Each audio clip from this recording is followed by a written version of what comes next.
Hello everyone. First of all, thank you so much for having me here, and special thanks to Macmillan staff for putting this day together for all of us to enjoy. Thank you so much.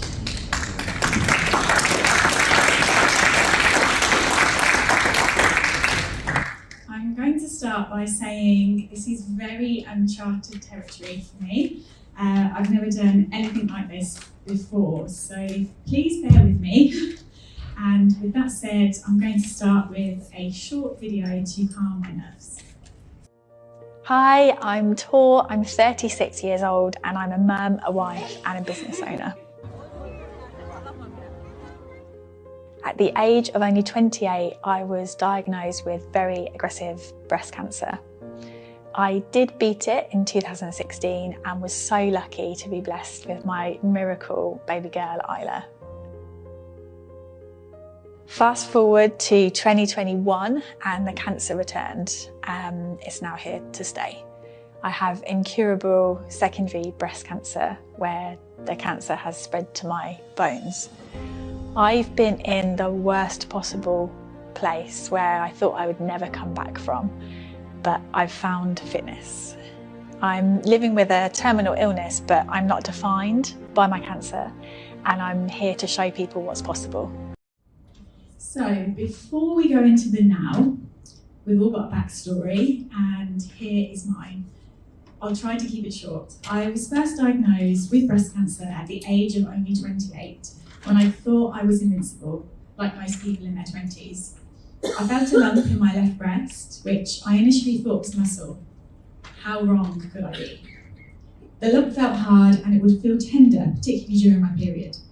It took me a while to pluck up the courage to go and see my doctor, but I was eventually booked in for a mammogram, ultrasound and needle biopsy. Looking back, I think they immediately saw something was wrong. And only a few days later, I got the devastating news: it's not a good lump.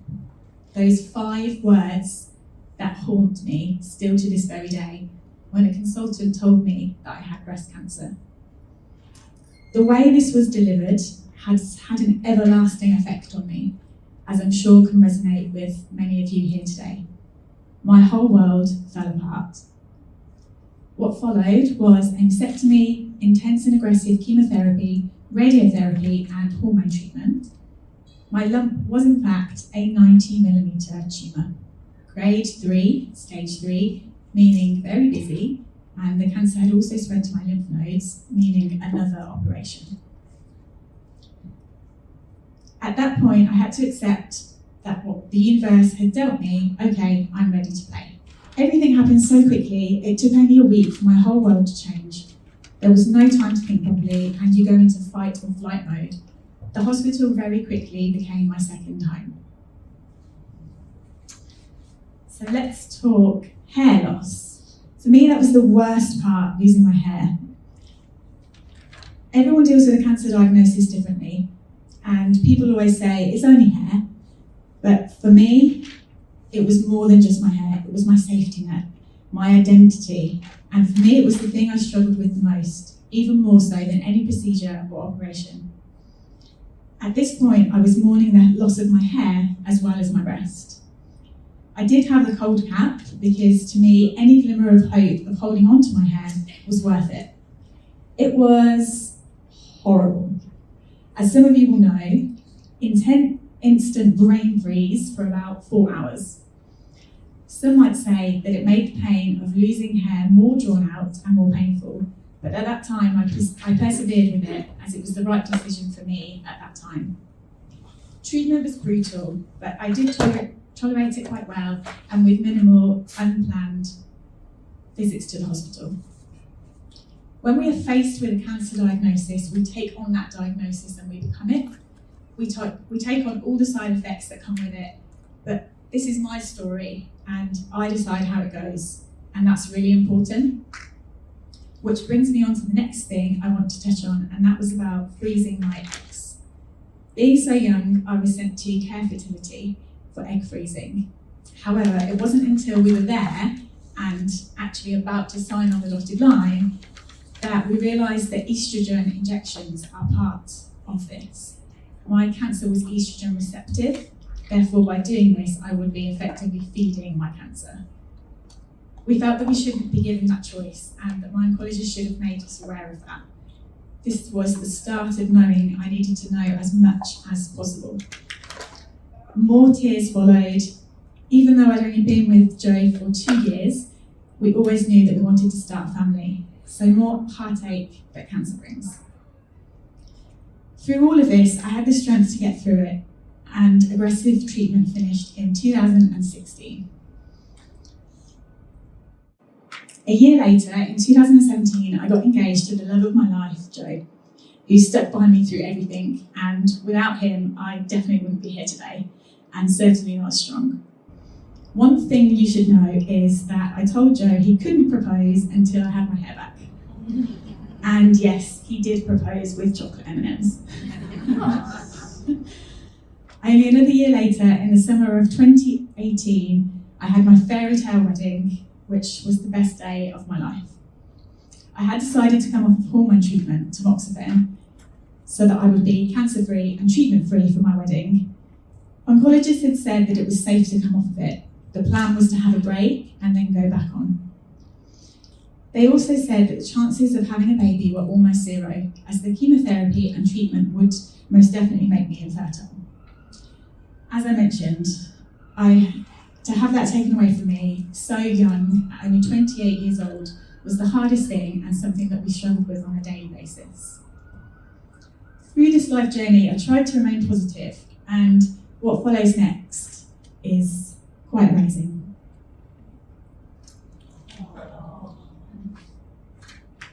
Fast forward to 2019, I was blessed with a miracle and was lucky enough to fall pregnant and give birth to a beautiful baby girl, Isla Rose. She is my absolute world and my best friend. I'm more than just your friend. No, girl, let's not pretend. I know I'm with you till the end. You know I'm your best friend. If I was your best friend, I'd want you around all the time. I'll be your best friend. Promise that you'll be mine.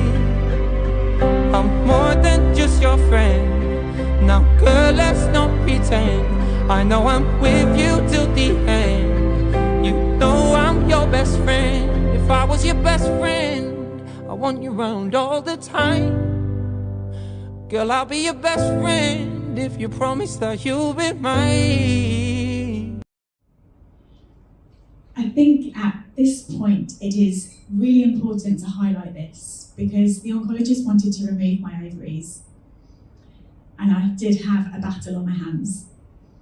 I want to highlight the importance of choice here, that we all have a choice, and that yes, the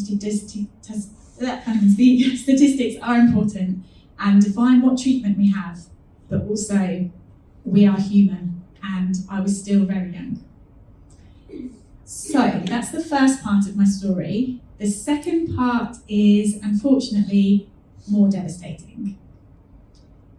The cancer came back. As you saw from the first video, the cancer is back and it's here to stay. I am now living with stage 4 secondary breast cancer, also known as metastatic breast cancer, and the cancer has spread to my bones in my sternum, pelvis and hip. I'm now living with a terminal illness and I'm incurable. Unlike the first time where I had no symptoms, this time round was completely different and I was in real pain. It was around the time of the other dreaded C word, being COVID. I'd undergone surgery for reconstruction in which I had an expander put in to stretch the skin before the permanent implant went in. However, it had failed and I was experiencing excruciating pain. I knew pain really well. I could deal with pain. I mean, I'd had a 9-pound baby with no pain relief, so I knew pain. This pain was completely different, and I'd had many scans in which nothing was found. I was in so much pain, I begged the surgeon to remove the expander. I was booked in for this surgery. However, the surgeon said, "You shouldn't be in this much pain from a reconstruction. I'm going to send you for a bone scan." He said, I'm 99% sure that it will come back clear. But we just need to tick the box. So I went in for that appointment without my husband Joe. You always know it's bad when there's more than one person in the room and Macmillan. I was told to get on the phone straight away to Joe, and my whole world fell apart again. Things went from bad to worse, and I had cancerous fluid on my lung. It got so bad that I couldn't even walk up the stairs. A drain, semi-permanent, and many procedures later, I started chemotherapy again. Hair loss, again. Sickness and many side effects, again. However, I feel lucky as I responded to treatment and continue to do so. Chemotherapy cleared up the cancerous fluid, and finally, after months and months of treatment, I was stable. In November 2022, I made the steps to take control of my health and fitness through fitness and exercise. Enter Tour 2.0. In November 2022, after Disneyland Paris, with my husband and friend, they both talked me into joining the gym called Empowerment Training Centre. I had really struggled walking around Disneyland, and they said to me, just try it. So I gave in. Through regular training sessions and the unwavering support of the Empowerment Training Centre, my confidence has grown to new levels. I went from being riddled with cancer to being strong in just under a year. And a feeling of reclaiming control has completely changed my life. And the results speak for themselves. So I'm tall, I'm a mum, a wife and a business owner is my introduction. I'm doing Hyrox today and it's a bit different for me because I actually have stage 4 breast cancer, but I am not defined by it and I'm here to show the world what's possible. Hyrox's motto is for everybody. So it just seemed to fit for me. I had a lot of friends that were competing and I was always the one that would be the chief cheerleader and I would never compete and I would never be able to do it. And then I thought, well, why can't I do that? Well, because I've got cancer? No. So then something just clicked in my brain and I just said, yeah, I could do that. I could so do that and I could help others in the process. What I really, really want to do is inspire others that are living with cancer to live their best life and show what's possible, really. So I'm raising this huge amount of money to help other people get into fitness and exercise and help them benefit just like I've benefited.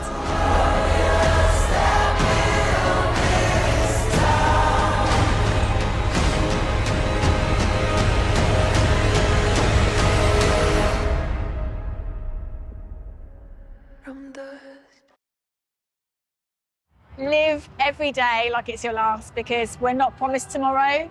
We're not even promised the next hour. So yeah, just live your best life and don't let anything hold you back.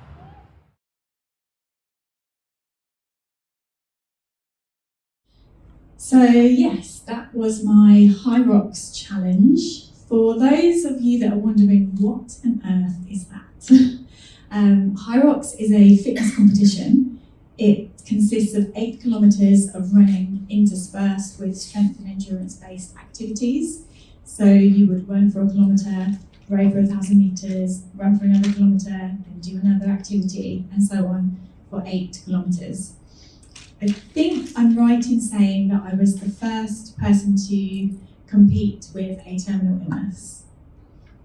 In less than a year, I went from cancerous fluid on the lungs and barely being able to walk up the stairs to training to compete in a fitness competition with thousands of athletes. So, how am I today? Well, I'm still on a lot of treatment. The 3 and 4 weekly treatments remain and will do until it stops working, as well as being put into a medically induced menopause with all the delights that come with that, hot flushes and all. But having a new focus with exercise and fitness has made that 1% easier. Exercise and fitness, in particular strength training in a small group PT environment, has given me a new focus. I can't control the unpredictable that is cancer and what's going on in my body, but I can control is making myself stronger to help us with the relentless treatments that we endure. For me, this makes everyday tasks a little easier. Things like picking up and carrying my 5-year-old or chasing her around on her bike means everything to me. I remember once we went to Ninja Warrior and thinking I would never be able to run after her, and I could, and things like that mean everything to me. By taking back some form of control, I am able to improve my quality of life and give life to the time I do have left. I'm not sitting back, and I'm trying my utmost to be here for as long as possible. Remember, we are more than just a statistic, and we sometimes have to take matters into our own hands. We're in charge of our story, and we say how it goes. Living with cancer is hard. That's an understatement, right? And the anxiety is real. The tiniest of words can make such a difference. As a patient, we read into everything. Almost everything is a trigger. As a long-term patient, I have to be my own advocate. We all need to be our own advocates. Chasing up when I know I'm due a CT scan, a heart scan, and I'm constantly checking my appointments. That being said, I am as well as I can be, and we push through to the next life adventure away from the hospital, because life is for living. It's easy to say that stood here right now, but let's be real, I could end up in EAB next week. Here's a few examples of what we have done so far. 18 months ago, I didn't think I would be able to get back to skiing, trampolining with Isla, going to Disney, and enjoying going out. It's all about making memories and doing things that make us smile. So let's talk Tour Rocks. Tour being myself, and Rocks being a play on words of High Rocks. I did not name this, just to highlight. Following on from my High Rocks competition, I have been raising money, and so far, as of yesterday, I've raised £33,438.